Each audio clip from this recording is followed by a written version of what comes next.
నమస్కారం SRK news కి స్వాగతం. ఈనాటి వార్తా విశేషాలు.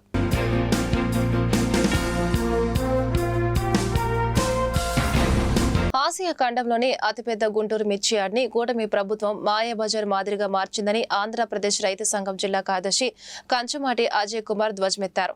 బ్రాడీపేటలోని సిపిఎం కార్యాలయంలో గురువారం ఏర్పాటు చేసిన మీడియా సమావేశంలో కంచమాటి మాట్లాడారు. పండించిన పంటకు కనీస గిట్టుబాటు ధర లేక రైతులు ధర్నాలు చేయాల్సిన పరిస్థితి దాపురించిందని ఆవేదన వ్యక్తం చేశారు. కేంద్ర సహాయ మంత్రి పెమ్మసాని చంద్రశేఖర్ కేవలం పర్యటనలకే పరిమితం అవుతున్నారని, రైతు సమస్యలను పట్టించుకోవడం లేదని విమర్శించారు. గుంటూరు మిర్చి యార్డు గందరగోళ పరిస్థితి వస్తున్నారు. ఆసియాలో అతిపెద్ద మిర్చి యార్డుగా గుంటూరుకి పేరుంది. ఇది తెలంగాణ, కర్ణాటక, రాయలసీమ ప్రాంతాల నుంచి ఇక్కడికి మిర్చి మొత్తం కూడా ఇక్కడే సరుకు కొనుగోలు జరుగుతుంది. అతిపెద్ద మార్కెట్గా పేరున్న దీన్ని ఇవాళ మాయబజారుగా తయారు చేశారు.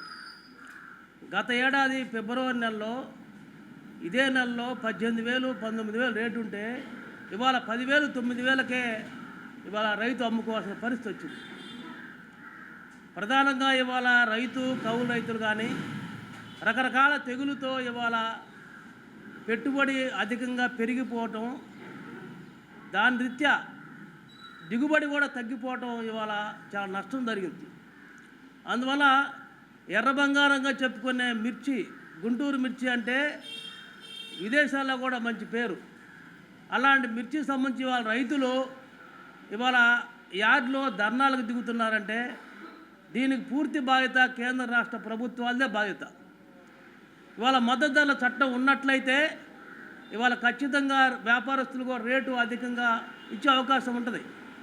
ఇవాళ రేటు ఇష్టం వచ్చినట్లు సిండికేట్ అయ్యి ఇవాళ ఎక్కువగా అంటే దాదాపు రోజుకి 1,50,000 టిక్కీలు ఇవాళ యార్డ్లోకి రావటం వల్ల దీన్ని అనుకూలంగా మార్చుకొని వ్యాపారస్తులు ఇవాళ రేటు పూర్తిగా కోతకొచ్చే పరిస్థితి. మరొక పక్కన మచ్చు పేరుతో దోపిడీ, మరొక పక్క కమిషన్ ₹2 తీసుకోవాల్సిందే ₹4.5. ఇవాళ కాటా వేసే దాంట్లో కూడా వేమలు లేరు. ఇవాళ గుమస్తాలతో కాటా వేపిస్తున్నారు. అదొక మోసం. అంటే ఇవాళ టోటల్గా మిర్చి యార్డు మాయబజారుగా మారిపోయింది. ఇవాళ సిబ్బంది కూడా 110 మంది సిబ్బంది ఎప్పుడో పాత లెక్క ప్రకారం ఉంటున్నారు. ఇవాళ పెరిగిన రీత్యా మరొక 50 మందిని సిబ్బందిని పెంచుకోవాల్సిన అవసరం ఉన్నది. అది పెంచుకోకపోగా ఈ ఉన్న సిబ్బందిని ఇతర ప్రాంతాలకు అవసరాలకు వాడుతున్నారు.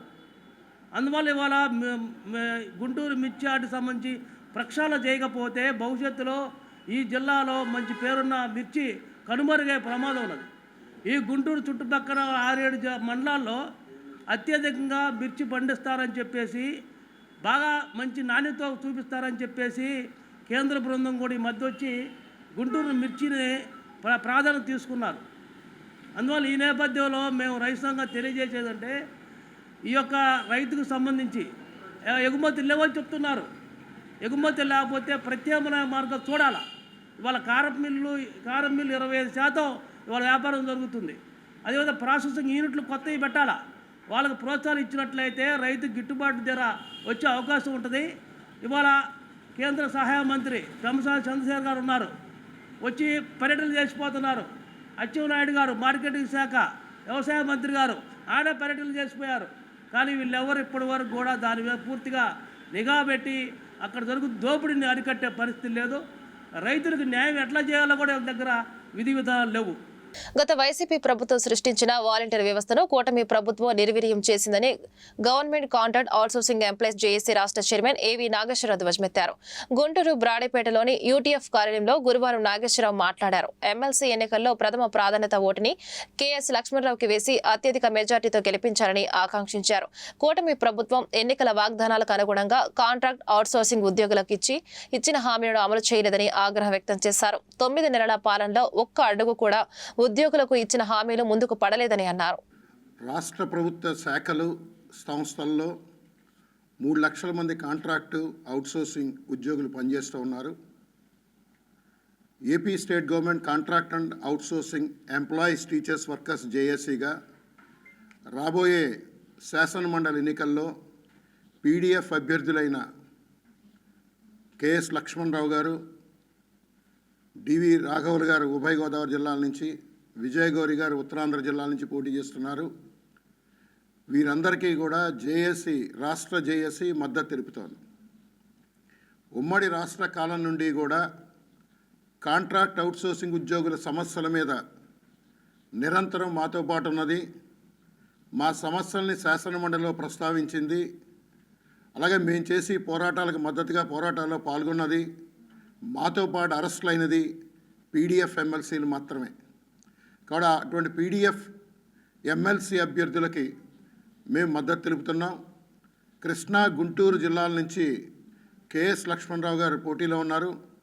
కేఎస్ లక్ష్మణరావు గారికి మొదటి ప్రాధాన్యత ఓటు వేసి గెలిపించమని చెప్పి కాంట్రాక్ట్ అవుట్సోర్సింగ్ ఉద్యోగులందరికీ కూడా ఉభయ కృష్ణా, గుంటూరు జిల్లాల్లో ఉన్న ఉద్యోగులందరికీ కూడా ఇప్పటికే పిలిపించాం. మీ ద్వారా కూడా అందరినీ కూడా ఓటేయమని చెప్పి విజ్ఞప్తి చేస్తూ ఉన్నాం. కాంట్రాక్ట్ అవుట్సోర్సింగ్ ఉద్యోగులే కాదు, ఇవాళ రాష్ట్ర ప్రభుత్వ శాఖలు, సంస్థల్లో పార్ట్ టైం ఉద్యోగులు, గెస్ట్ ఉద్యోగులు, వాలంటీర్లు, ఇలా రకరకాల పేర్ల మీద అతి తక్కువ వేతనాలు ఇచ్చి పనిచేయించుకుంటున్నారు. ప్రభుత్వాలు మారుతున్నాయి కానీ విధానాలు మారటం లేదు.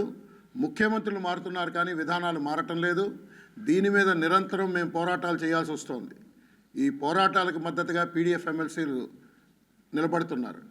అట్లాగే అందరికీ ఉపాధి కల్పిస్తాం, లక్షలాది ఉద్యోగాలు ఇస్తామని చెప్పి ఉన్న ఉద్యోగాలకు కూడా ఎసరు పెట్టేలా ఇవాళ ఆప్కాస్ని రద్దు చేసి ప్రక్రియని, ప్రైవేట్ కాంట్రాక్టులకు ఇచ్చే ప్రక్రియని ఇప్పటికే కేబినెట్ నిర్ణయించినట్టుగా పత్రికల ద్వారా చూసాం.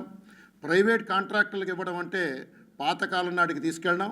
ఈ పేరు చెప్పి ఇప్పటిదాకా 1%తో ఆప్కాస్ నడుస్తుంది. 4% ప్రైవేట్ కాంట్రాక్టులకు కట్టబెట్టడం అంటే వందలాది కోట్ల రూపాయలు ప్రజల సొమ్ముని పందికొక్కుల్లా తినడానికి ప్రైవేట్ కాంట్రాక్టులకు ఇవ్వడానికి ప్రభుత్వం నిర్ణయం చేసింది. ఇంతకంటే దుర్మార్గం మరొకటి ఉండదు. దీన్ని రద్దు చేయాలి. లక్షలాది మంది వాలంటీర్లని రోడ్డున పడేశారు. వాళ్ళందరూ కూడా యువకులే, యూతే. నేను 10,000 రూపాయలు వేతనం ఇస్తామని చెప్పి మేనిఫెస్టోలో ప్రకటించారు. అది అమలు కాని పరిస్థితి ఉంది. ఇలా అనేక మంది అనేక ఇబ్బందులు పడుతున్న పరిస్థితి ఉంది.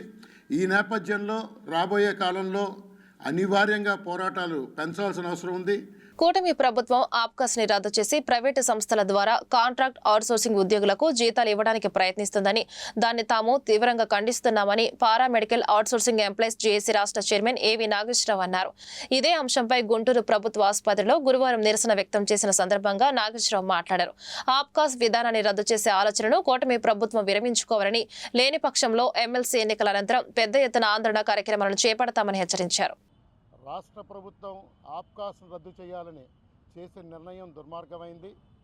గతంలో ప్రైవేట్ కాంట్రాక్టర్లు ఉన్నప్పుడు నెల నెలా జీతాలు ఇచ్చేవారు కాదు, పూర్తి జీతాలు ఇచ్చేవారు కాదు. పిఎఫ్లు, ఈఎస్ఐ అమౌంట్లు ఉద్యోగుల జీతాల నుంచి కట్ చేసి వందలాది కోట్ల రూపాయలు దిగమింగివారు.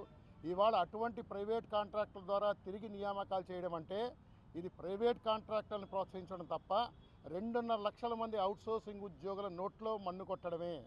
ఇది సరైంది కాదు. ఇప్పటికైనా ముఖ్యమంత్రి చంద్రబాబు నాయుడు గారు ఆలోచించాలి. ఆప్కాస్ను రద్దు చేసి ఆలోచనను విరమించుకోవాలి. ఆప్కాస్ వద్దు అని అనుకుంటే కనుక 2.5 లక్షల మంది ఉద్యోగుల్ని కూడా రెగ్యులర్ ఉద్యోగులుగా నియమించండి ఆయా డిపార్ట్మెంట్లో, లేదా కాంట్రాక్ట్లో నియమించండి. అది ప్రత్యామ్నాయం తప్ప ప్రైవేట్ కాంట్రాక్టుల ద్వారా నియమించడం అనేది ప్రత్యామ్నాయం కాదు. మీ అధికారులు, మీ సహచర మంత్రులు మిమ్మల్ని పక్కదోవ పట్టిస్తున్నారు. దీనివల్ల మీకు నష్టం, మీ ప్రభుత్వానికి చెడ్డ పేరు వస్తుంది. మీరు ఆలోచన చేయండి. ఆప్కాస్ను రద్దు చేసి ఆలోచన విరమించండి. ఇవాళ వార్తలు వస్తూ ఉన్నాయి. ఇప్పటిదాకా ఆప్కాస్ అనేది రాష్ట్ర ప్రభుత్వ రంగ సంస్థ. ఈ రాష్ట్ర ప్రభుత్వ రంగ సంస్థ 1% మార్జిన్ మనీతో పనిచేస్తూ ఉంది. అంటే ఉద్యోగుల జీతాల బిల్లుకు అదనంగా 1% మాత్రమే మన ప్రభుత్వం చెల్లిస్తోంది. ఇవాళ ప్రైవేట్ కాంట్రాక్టర్లకు ఇచ్చి మీరు 4% చెల్లించాలని చెప్పి నిర్ణయించినట్టుగా తెలుస్తోంది. 4% చెల్లించడం అంటే ఈ ప్రైవేట్ వ్యక్తులకి ప్రజల యొక్క సొమ్ము అదనంగా 3% చెల్లించడం. ఇవాళ రాష్ట్రంలో 2.5 లక్షల మంది ఉద్యోగులు ఉన్నారు.